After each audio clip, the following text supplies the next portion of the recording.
প্রত্যেকটা মেয়ে অনেক বিশ্বাস নিয়ে একটা ঘরে আসে, নতুন ঘরে সে যার সাথে থাকছে তাকে ঘিরেই যখন তার সব হয়, সে কিন্তু ওভাবে বিশ্বাসটা রাখছে। তার স্বামীর কথা ওখানে কিছু বলার নেই আসলে দিন শেষে। এটা আমার মনে হয় যে পুরোটাই ওই পুরুষের উপরই নির্ভর করে। এখানে নারী তো সব ছেড়েই এসছে, সে তার বিশ্বাসটা ছাড়া তো ওখানে আসলে কিছু দিতে পারছে না এক্সট্রা করে। একজন নারীর ফিজিক্যাল সেফটি, তার মেন্টাল সেফটি অবশ্যই এটা পুরুষের দায়িত্ব।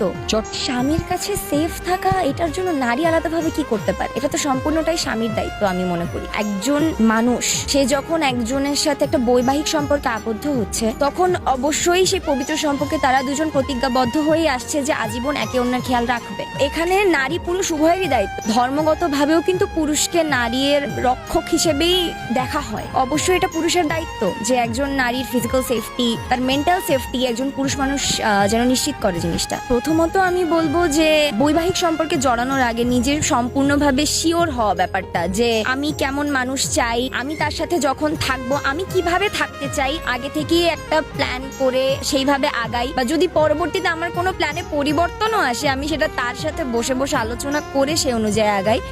নিজের মাথায় কোনো ডিসিশন না নিই, মানে আমি একটা ডিসিশন নিলাম এবং সে অনুযায়ী আমি এগিয়ে যেতে চাইলাম, আমি চিন্তা করলাম ও এগিয়ে যাক আমার সাথে, এরকমটা যেন না হয়। অবশ্যই এ ধরনের ঘটনা ঘটলে আইনগত প্রসেস আগালে যেটা হয় যে ময়না তদন্ত হবে, এরপর এটা হবে ওটা হবে, জিনিসটা অনেক লেন্দি হয়ে যায়। যত দেরি হবে তত আমার মনে হয় যে মানুষ সত্য থেকে দূরে সরে যায়। যত দ্রুত সম্ভব বিচার কার্যক্রম শেষ করা ভালো, এবং ফাঁসি বা যাবজ্জীবন যেটা আছে এই কারাদণ্ডে তাকে দণ্ডিত করাই ভালো।